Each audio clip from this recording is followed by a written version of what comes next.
Okay, come with us as we discover whether it's better to travel from Sydney to regional Victoria via a Melbourne Airport or via Bendigo Airport. So we've flown down to Victoria quite a few times, and normally we fly down to Melbourne or Havilland airports, get picked up by family, and then do the few-hour drive up to where family live in regional Victoria. So this time what we thought we'd do is go via Bendigo. Cost us a bit more, but it's a little bit less travel time.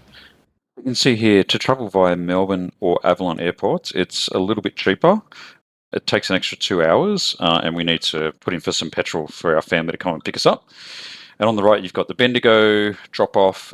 It's much closer to where our final destination is. It takes 2 hours less, just a little bit more expensive. So the first thing we did was pack for 10 days. Unfortunately, my guitar didn't fit. Then we were off to the train station. So it's just a small walk from our place to the train station. That's what we normally do when we head to the airport. Saves us paying for parking. So we decided to get the train in.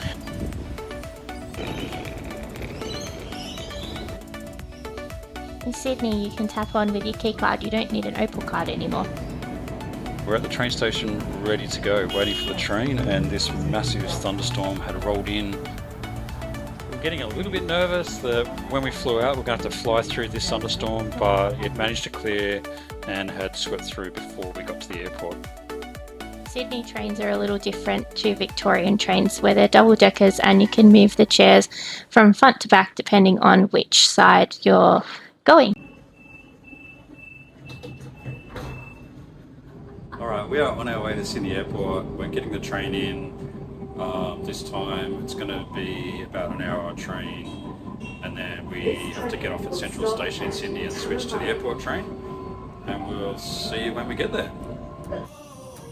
The trip into Central is quite picturesque, and from someone from Victoria, I don't get to see these sites very often, so I hope you enjoy the view with us.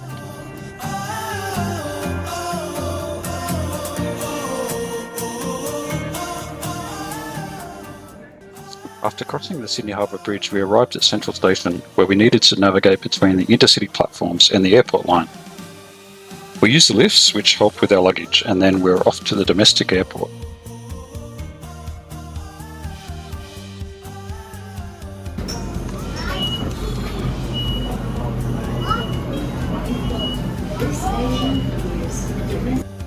Another key difference between Victoria and New South Wales is Sydney is very lucky. It has a train station underneath both its international and domestic terminals, which makes things extremely easy for travellers. Once again, we had to tap off using our key card. Time got a bit stuck. I thought I might have to leave her behind for a minute, but she eventually made it through. We're quickly up into the terminal. Some interesting trivia about Sydney's airport. It was originally called Mascot Airport and was later renamed to Kingsford Smith Airport in honour of Sir Charles Kingsford Smith, a famous Australian aviator. It's also the busiest airport in Australia and one of the busiest in the Asia-Pacific region in terms of passenger traffic. We then have to navigate security at the airport, and I've always wondered what happens when our bags flow under the X-ray cameras, so we left our camera recording. Let's take a look.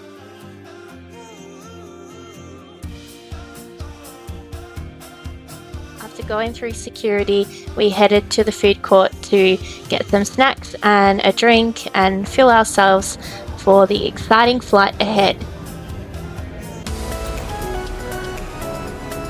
We then headed a short distance to our boarding gate, where we were greeted by Qantas staff. We checked in, and then we also had to hop on a bus across the tarmac to board our plane. Driving across the tarmac in the bus is quite exciting. You get to see lots of different planes and where they stay overnight, and you can also see the little planes that we'll be getting on our trip to Bendigo. I quite like the accessibility of these steps into the plane. There's only a couple up there, as opposed to the bigger ones like Jetstar and the Qantas. It's quite a lot of steps that you have to walk up with your hand luggage, so that was super easy for both of us. This plane holds about 48 people in total, so we only had the one flight attendant for our flight, which was quite nice, and greeted us with a lovely smile. Now we'd like you to take a seat with us in 9C and 9D. I've got the window seat for this leg, and we want you to experience the thrill of departing Sydney's International Airport aboard the Havilland -8 aircraft bound for Bendigo. This video captured our taxi onto runway 16R, and now we'll let you enjoy the takeoff.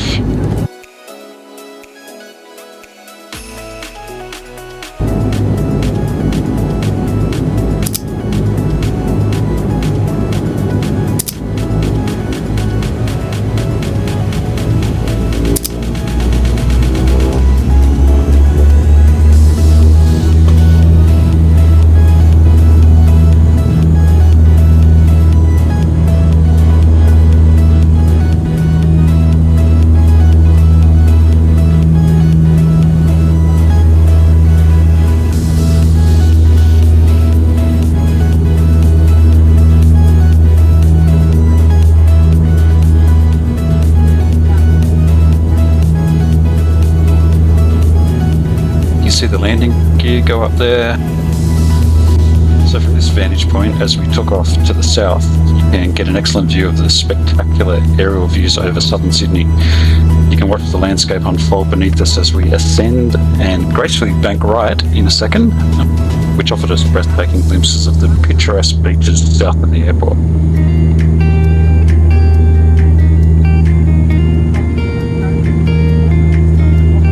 That's the Botany Bay, Sans Souci, Georges River area of Sydney you can see there.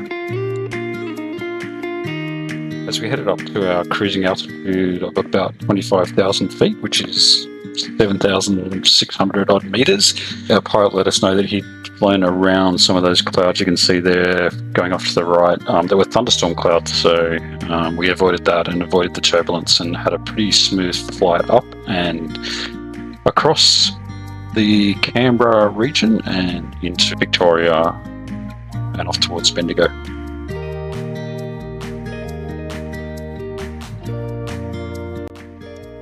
We downloaded to Tarn's iPad FastX, the new Fast and Furious movie, which we watched on the way down and really enjoyed it. We didn't get all the way through it, we watched the rest when we got to Victoria. So now we're in flight on our way down to Bendigo, and now we're going to show you some of the scenery and the landing.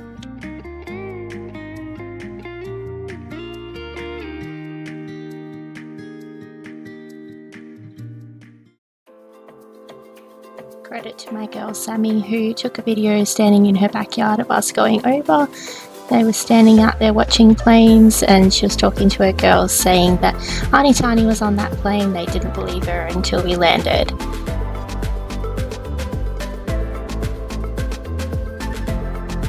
So now we're coming over Epsom and just about to land. The whole way over this section we were trying to find my friend's house, which we've realised was on the other side of the plane or directly underneath us, so we couldn't actually see her house. I thought we might have seen her waving in the backyard. So now we're about to land, and it was quite a smooth landing. Nice and quick. While we were still in Sydney, we sent my mum a message asking if she could take a video of us in landscape mode of us landing, because she picked us up from the airport, and true mumsy style, she pressed record at the wrong time, so she didn't get that video, but that's okay because she did get one of us coming off the plane, which is just as nice.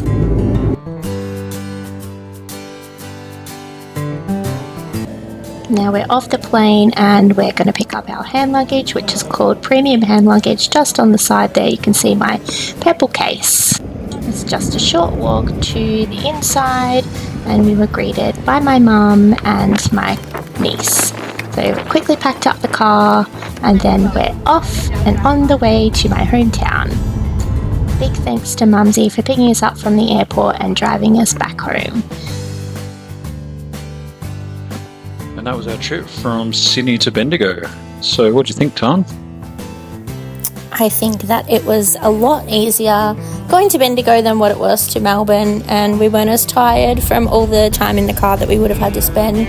So we got to spend more quality time with my family, and we weren't so tired that we wanted to nap the next day. And looking at the cost, it looks like it's around the same sort of costing anyway, so I feel like it's a much better option and we should definitely do it again in the future. So don't forget to like, comment and subscribe if you liked what you see, and wait for the next video.